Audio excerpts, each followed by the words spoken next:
The Big Ten should just bully the SEC into making a 9-game conference schedule. Will Illinois win 9 or more games again and expanding the NCAA tournament? Please, no, thank you. That on today's Locked On Big Ten Squad. You're talking ball with the Big Ten Squad, sponsored by Game Time. From USC to Ohio State, from Michigan to Oregon, from Nebraska to Washington, it's the local experts of the Locked On Podcast Network bringing you scoops, breakdowns, and the most comprehensive preview of the upcoming Big Ten weekend. No hurt feelings and thin skin allowed. Squad up, you're part of the Big Ten Squad. Happy Thursday, everybody. Welcome to this week's Locked On Big Ten Squad. I'm Spencer McLaughlin, your host. Sonny Verma of Locked On Illini has actually made an appearance. What do you know? Jay Stevens of Locked On Buckeyes returns. Zach Sako, Locked On Nittany Lions. No humming this week, but he's still here. Jacob Goins of Locked On Hoosiers and Roman Tomashoff of Locked On Huskies. Let's hop right into it, gentlemen. This be the conference that has won the last 2 national championships, which we haven't been able to say for quite some time. And there have been a lot of debates about what the next playoff format's going to be when it goes, if it goes to 16 teams. And reportedly, one of the holdups in the discussions between the 2 most powerful conferences in college football is the Big Ten looked at the SEC and said, wait a minute. Why do you get the same number of teams into the playoff as us if we're playing an extra conference game? So, Sonny, you may start us off. Should the Big Ten just continue to put its foot down on the SEC and say, no, we don't have to do everything you want to do now because we're better than you now? I'm not saying that. That's just what the Big Ten should say. That is exactly what they should say. That's what Brett Bielema is saying, and that's what we all should be saying. For 2 decades, we had to listen to the SEC commissioners, the coaches, all tell us how they were better than everyone and they were going to dictate all the rules. Guess what? Over the last 2 years, that hasn't been the case. Big Ten is king now, and it's time for us to act like it. Yeah, I think we do still have to listen to them say it. It just doesn't land the same with everybody else as much as it used to. I mean, Jay Stevens, you of all people should know just how easy it is to beat SEC teams, right? You're exactly right. Just like that game that happened on January 1st. We can't forget that one either. Oh. Pretty bad. That was Did you see? You see, that was me offering you an olive branch, and that was you spitting in my face. Good. I mean, rude. The outcome was I think the we're outcome, all okay yes. with that here. Yeah, I think so. I'm also okay with the Big Ten doing this and trying to bully the SEC into playing another conference game. While you're at it, go to the ACC too and make them play 9 conference games. I think across the board, if you're a power conference, it should just be an understood rule that you play 9 conference games. It's very hard to do that when the conferences govern themselves and outside influences don't have to – they can try to push them to do certain things, but ultimately the commissioners of these conferences have the final say-so. I hope down the road, whenever there is a governing body governing this sport, they make sure everybody plays the same amount of conference games. But for now, with the Big Ten and the SEC, make it so simple for everybody. Just play 9 conference games, and you might end up getting 4 automatic qualifiers in the playoff. Yeah, I think that would, if they don't go that direction, we might just be going back to a 5+11 or keeping it at 12, which I'd be down for. Superman Seiko wearing it on the chest, loud and proud down there. I like it. Yeah, I would like your thoughts on the matter, good sir. I mean, it's a no-brainer. I don't know why the SEC gets an exception because, well, we play in the. That's what you say. You say you play in the toughest conference, so that's cope for. Oh, you're referring to them. I thought you were talking to me. I was like, what did I do? No, the SEC says, well, we're the toughest conference, so we get to make the rules. We get to play 8 games and we get to schedule Chattanooga in week 10, week 11, and it shouldn't hurt our ranking. Okay, well then if you're that great, then you have no issues playing a 9-game schedule. Look, it should be even across the board. I think that because of where we are, since this is an equal playoff system, that means you have to follow equal rules. So Notre Dame should be in a conference. The SEC and everybody else should be playing 9 conference games. There's no special exceptions anymore if you want the same treatment going into the playoff system that everybody else is vying for. So why is it rules for thee but not for anybody else, the SEC? Rules for thee but not for the SEC. I want to come back to the Notre Dame point, but first I'll get Goins and Roman to weigh in here. Yeah, well, here's how I look at it is basically what everybody else says is play an even amount of conference games. But I'm also in the category of knocking off one of these cupcake non-conference games that, the G5s or even, down to FCS level type of thing. Get one of those off the schedule and play another power conference game. Have a Big Ten play an SEC, have the Big 12 play the ACC, or put it on some sort of a rotation. I mean, why not play these other conferences and sort of settle these debates early on before you even get to the college football playoff? And then you have something else as a resume builder before you get to November and December. As long as there's an even amount of conference games across all the major conferences, I don't really care, but I'm also in favor of playing other teams and other conferences early on in the season. Jacob, despite your obvious objections to me, just generally speaking, you clearly listen to Locked On College Football regularly, because I have thrown out the idea of conference challenges like we do in conference basketball for a long time. They're great. They're awesome. They are phenomenally great, and you could do it every year. I have a whole system, but I don't need to go down that particular rabbit hole. Roman, are you pro or anti-bullying the SEC? You got to think about that decision now. I'm absolutely pro bullying the SEC. Especially put it on the record. Roman, pro bullying. Everybody editing this, just clip that. Roman, pro bullying. I'm shocked that that's the route Spencer wants to go with, especially after beating Texas each of the last 2 years. It's great to bully the SEC every chance you get, but on top of that, I love where Jacob is going with this, because that was one of the big things that I wanted to bring up. I'm so tired of playing Cathedral in Week 11 when you're Alabama or Georgia. Yeah, no, it's just an extra bye week. Citadel. It's ridiculous. It's the Clemson. Clemson is always playing the Citadel in Week 11. Yeah. Whoever it is, whenever it is, I don't care. I'm exhausted by it. As we have to see one of our teams here go up against a tough conference opponent. Yeah, no, I'm absolutely tired of that. And if you want to go the route of a Big Ten SEC challenge every year, I think that'd be awesome. That'd be a lot of fun. But as long as it's universal, I don't care. You can find a way to make it work. Yeah, I think you could. I want to go back to this Notre Dame point, because Notre Dame is the only realignment chess piece that would actually be coveted by the Big Ten or the SEC, but they have been adamant time and again. They don't want to join a league. They don't need to. And, if you go to a 5+11 format, and frankly, just with the straight seeding system that we're going to have in the playoffs starting this year, Notre Dame can now earn a bye. I don't know if I'm on an island on this. I want to do a quick roundtable discussion on it. I am okay with Notre Dame not being in a conference, just from the standpoint that I'm a college football traditionalist and the NFL has nothing like it.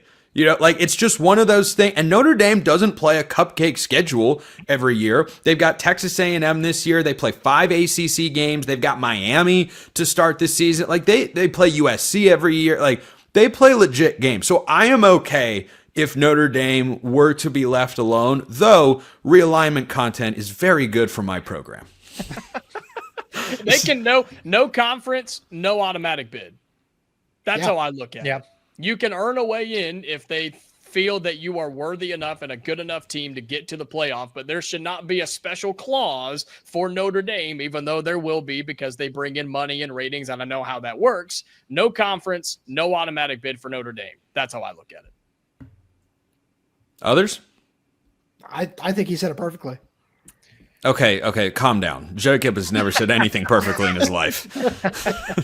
Why don't we say he said it? Spencer, you're just mad somebody else is stealing your spotlight right now. It's okay. That is objectively false. I'm in the top left, which is the position of power here on the Locked On Big Ten squad. So that's I'm not worried about that whatsoever. I did want to say it's kind of funny. Earlier, Jacob was talking about not scheduling non-conference patsies. He may be listening to Locked On College Football, but the Indiana football program is not listening to Jacob. You're right. Please get Indiana State off of Kennesaw State off my schedule. Please, I don't want to play those folks. I don't. Yeah, take the FCS bye games, make them the spring games, send the paycheck that way, because the money does need to go. That's a non-zero amount of money for a lot of athletic departments. I'm not in favor of. That's a different conversation. I tell you one conversation Sonny's going to enjoy, or loathe, depending on where people land. Illinois' win total is up. It's surging to 8.5. Over, under. That's coming up next.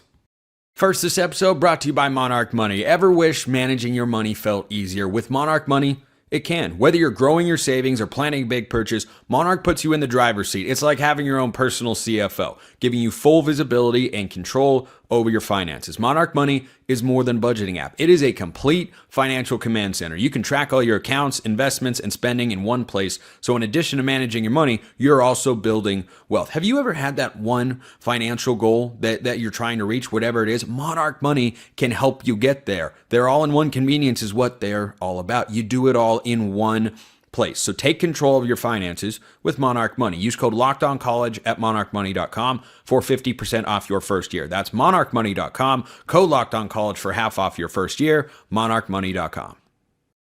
Illinois, in my view, the most underrated Big Ten title contender in this wonderful conference. Sonny Verma of Locked On Illini is here. And Sonny, I'll give you the choice. 8.5 for Illinois' win total. You can go over, you can go under. You cannot go right on the number because we don't do ties. This isn't soccer. So you can start and we shall respond. 8.5 for Illinois, trending up within the last month. Money clearly coming in on Brett Bielema to win 9 or 10 games this year. Where are you taking them?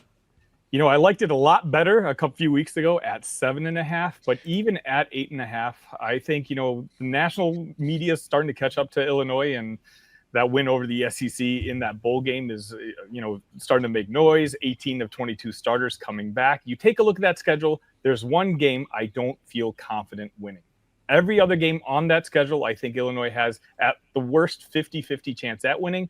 Actually, more than that. I think there's maybe 3 or 4 games that are 50-50 toss-ups. I think 8.5, I still think they can win 9. Honestly, I think they won 10 last year. They can win 10 this year.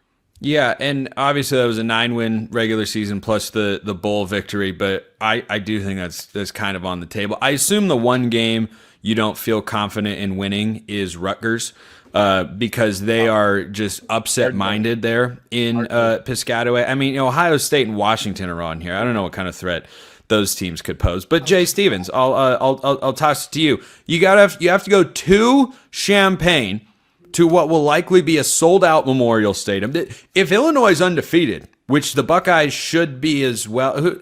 Well, Ohio State's got Texas. No. Even if they have one loss, Ohio State and Illinois could be college game day. It'd be phenomenal. I don't know, Sonny, have they been to Champaign before? Never. We're one of like 3 schools. I'm just saying the opportunity's there. Jay, how concerned are you about going on the road for what will be maybe the biggest game in the history of Memorial Stadium? I'm not that concerned because of when the game is played for Ohio State. The one thing I think for that game specifically for Illinois is that'll be their 7th game in a row. They don't get a bye week, an off week until after the Ohio State game. So where a lot of schools, you're playing 3 games in an off week or 4 or 5 in an off week, Illinois is playing 7 straight, and their 7th is the Ohio State game. I got that one penciled in as a loss. That's the only one to look at the schedule and say it's a definite loss. I got 5 absolute wins. But of the 6 remaining games that I consider toss-ups, do I see Illinois being able to win enough of those toss-up games to have 9 wins? I don't. I'm going with the under with this one. I think they're going to be a really competitive team, but I have a hard time believing they're going to be able to win 9 games this year. Yeah, Sonny, you hear that? You hear that disrespect coming from the top right corner? It's like his team just won a national championship or something. My goodness. The audacity. Seiko, how grateful are you that the Nittany Lions don't play the Fighting Illini this year? Yeah, I wouldn't. I mean, that was one. Penn State won comfortably, but not till the end. And you referenced ties at the beginning, and I got a cold shiver because there are no ties, and it actually takes 9 overtimes to lose to Illinois if you're on the wrong side of that. So I like this Illinois team a lot. I don't like that more of the public, more of the media is getting invested into this team. Bringing back 90% of your starters, give or take, is very beneficial. That will help you in the beginning of the season against tough teams like because Indiana, USC, those 2 teams are dark horses to be competitors in the top half of the Big Ten. Those are teams that are looking to get into the college football playoffs. So those are those toss-ups that Sonny's referring to. But after the Ohio State game, you could rattle off 5 wins in a row and then find yourself at at 10-2, which I think is very much doable. I look at Illinois as a fringe, as this year's Indiana, if you will. I think Indiana's still going to be really good. Indiana could be this year's Indiana, but I think Illinois and Indiana are in that category of teams that, hey, could find themselves as a 10 or an 11 seed in this playoff, both of them, but specifically Illinois. If I could point one thing out, if you're thinking of Indiana of being this year's Indiana, by default, that means they can't be this year's Indiana. That is the rule. Yeah, let's keep that on the down low. Let's not talk anything about it. No, we've said Indiana too many times on this podcast already. I agree. Let's start using the word Hoosiers instead. So, Jacob, your Hoosiers host Illinois for what will almost certainly be a loss, just to spite you, on September 20th. How are you feeling, my man?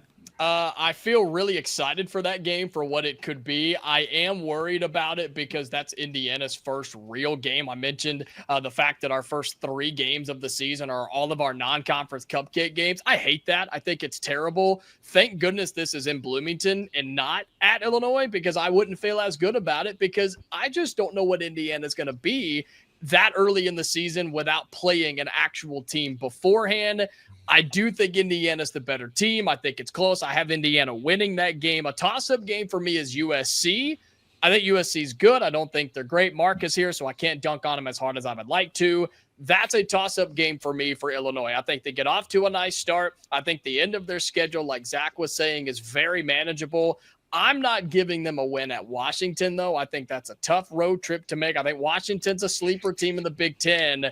I'm going to go under 8.5 for Illinois. They're going to get 8, but they're going to go under 8.5. Just two very different reactions there. Roman's down there grinning like, nice, somebody here said something good about my team. That was great. I'll give you a moment here in a sec, Roman. But Sonny, you were shaking your head. There was a visceral nodding left to right for you. So please respond to this gentleman down underneath you.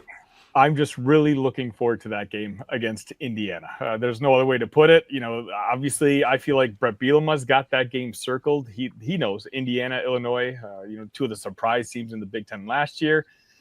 Indiana fans, look, I'll be honest. I'm probably the oldest guy here on this panel.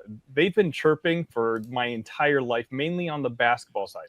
Illinois has had a better basketball program and football program my entire life, but not the way they talk. They had one good football season, and that whole basketball crowd migrated over to the football side. And now they're trying to convince you they win 11-12. They're the greatest story in college football.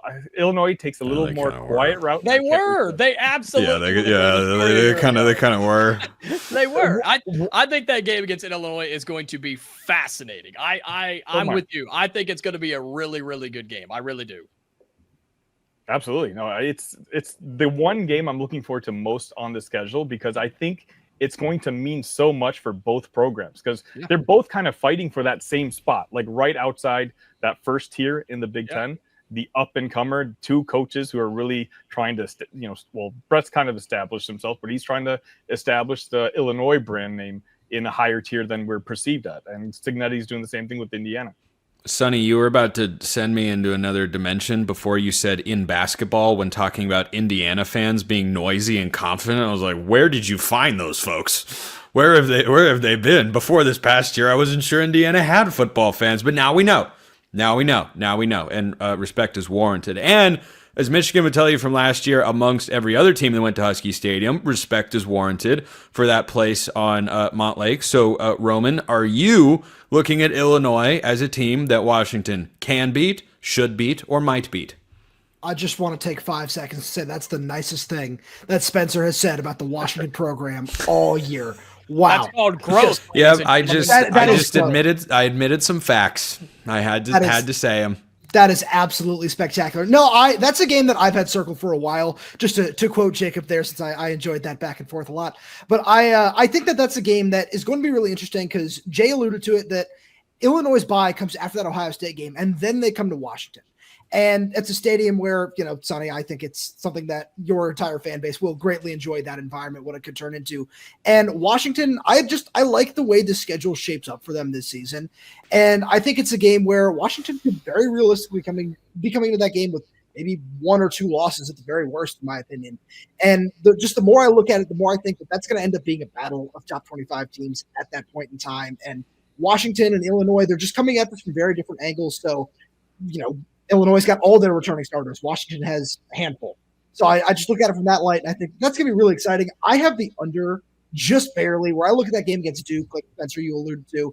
That one, Ohio State, Washington, I think that the Huskies do come out on top there. And then, one of USC going to Wisconsin might end up being difficult there towards the end of the season. I look at one of those, and I was kind of teetering where I said, all right, you know what, I'm just going to stick at the under right now. And that game at Husky Stadium is going to be a big reason why.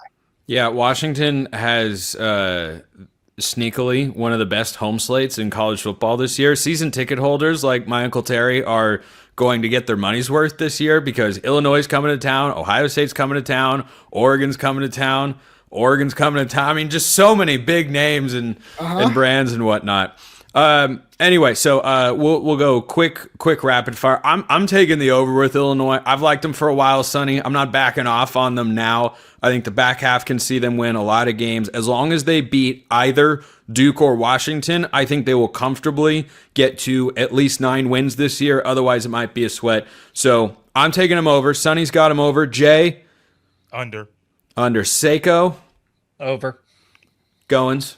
Under. And Roman's under. Is that a perfect 3-3 split?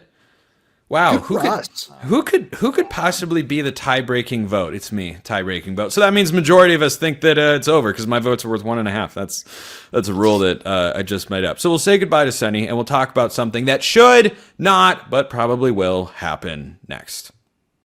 First, this episode brought to you by Rugiet. Guys, you've probably heard of Viagra or Cialis. Maybe you've even tried them, but if you're looking for something beyond the usual pill, it's time to meet Rugiet Ready. Rugiet Ready is next-gen prescription treatment designed to amplify arousal in the brain and boost blood flow. Unlike the usual pills that can take hours, Rugiet's 3-in-1 formula dissolves under your tongue and kicks in fast. On average, in 15 minutes. Effects can last up to 36 hours, so you can stay confident and in control when the moment is right. If traditional options haven't worked for you guys, Rugiet might be the answer. Over 150,000 men have already made the switch, and now you can too. Head to Rugiet.com/LockedOnCollege and use code LockedOnCollege to get 15% off today. That's RUGIET.com/LockedOnCollege and use promo code LockedOnCollege for 15% off. Check them out today at Rugiet.com/LockedOnCollege. So on the table, reportedly, is an expansion of the NCAA tournament, and for those of you that have listened to or watched my work for a long time, you probably know where I stand on this particular matter, because when you expand one thing, you expand all the things. And when you keep expanding all the things, you just keep minimizing the regular season. So this is on the table, Jay Stevens, to go to maybe to 76 teams. Might allow Ohio State to finally get back into the NCAA tournament. But Not Penn State. Yeah, that's why I referred the question to Jay, not to you. But I just think of this in the same way I see the playoff expansion in college football. I'm like, when are you going to stop? What's enough? What's a big enough field? I don't know. You tell me. They're never going to stop. I thought it was going to hit to 96. I didn't think 76 was going to be the number that they almost got to, but they're never going to stop. It's money. It's easy to make. You're going to sell out these arenas. You're going to get TV companies, CBS and Turner, to buy out the rights to broadcast these games. They're never going to stop. It sucks. It's stupid. I think there's over 300 D1 basketball teams, college basketball teams, and you're going to get, maybe a third of them eventually, not now, but eventually will be in the tournament. That's dumb. That's absolutely absurd. But that's where we are right now with this sport. I don't like it. Here's the weird thing. It does benefit Ohio State. And I hate that it benefits Ohio State, because Ohio State should never be a team that's on the outside of a field of 64 or a field of 68. But if it was a field of 76 this past season, they would be in the big dance. And so as much as I don't like expanding the tournament, it benefits Ohio State. So that's kind of where I am on this weird little experience right now. Like, I don't want it, but it benefits the Buckeyes. Just bring back Aaron Kraft. You'll be fine. He's still got eligibility.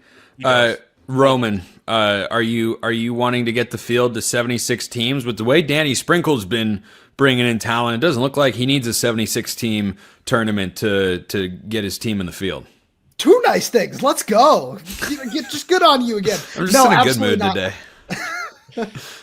Absolutely not. I hate this so much. Everything that Jay said is spot on. It is about the ratings. It is about the money, which is like, cool and fun, but it was cool and fun at 64 teams too. And it's still cool and fun at 68.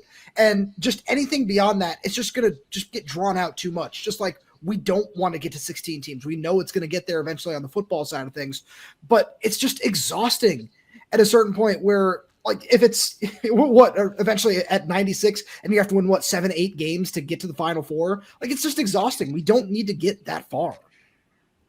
Seiko? It doesn't affect it. I mean, I'll talk about the wrestling tournament. How big is the wrestling tournament? Well, see, because it's so individual based, it's not team based, so that anybody and everyone can qualify if they meet criteria. So I guess they could add more wrestlers and expand the tournament out in theory, which, it's the same conversation. If you're going to apply it to wrestling, at what point does it stop? But in the case of basketball, why basketball is not going to, you don't have this debate around wrestling because there's not this clamoring for, well, we want to see this wrestler sneak in. And if we get maybe a dozen more, that will really help the ratings. No, wrestling doesn't have that kind of, I think ESPN would like to give up. No, I won't go that far, but the schools above all else would want this because it means they get a cut. Those mid-major schools that would now get another opportunity because we saw this year the blue bloods, the schools with hefty NIL money. If you took the top 3 seeds, you were very close to having a perfect bracket. And we're going to see, yep. Yeah, all 4 number ones made it. We were going to see, yeah, but I'm saying like in terms of the Elite 8, I think if you picked, it was one double-digit seed that made it to the Sweet 16. More or less, don't quote me on that. But now those mid-majors, they lose out on those bids, which means they lose out on millions of dollars, which basically funds a year's worth of expenses for their program. So we as spectators, journalists, fans, whatever, don't want this, but the schools do primarily, and the networks do, because it's about survival, especially for the mid-majors or schools that might not routinely make this. You open up 20, 30 more spots, that's a chance at, and the more money too. So it's not just, we get a cut of $1 million. Now it could be $2, $3, $4, $5 million. If you happen to get lucky to go on a Cinderella run, and you could fund your program and finally be a little more relevant and competitive, because it is an arms race in terms of money. And Duke is going to continue to make Final Fours or Elite Eights because they have the money and the support to continue to do that. Yeah. Goins is someone who I'm usually inclined to think is going to say the wrong thing, but he's got a chance to redeem himself here. I always do. I will come to the defense of wrestling and say that college wrestling is awesome. The tournament is incredible. It is. March Madness is awesome. I watch it every year. So isn't that awesome? Isn't that incredible? Yeah, it needs good. more. It needs. I'm talking more about the viewership. market, though, not the product itself. The market, the market doesn't absolutely. Respect it enough. I agree. Yeah, it needs better marketing. It needs more viewership. It needs more money. I 100% with you on that side of things. And my entire view on expansion is simple: expansion of the college football playoff, expansion of the NCAA basketball tournament, heck, expansion of the NFL playoffs now with more teams making that.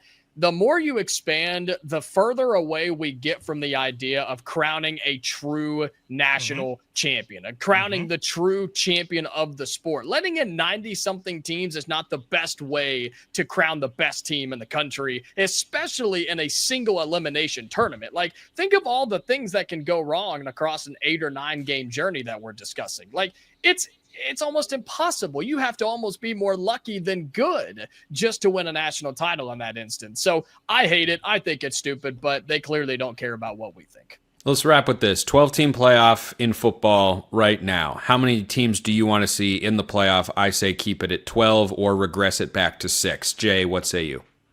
Exactly what you said. Perfect. Jay is the smartest guy here. Roman?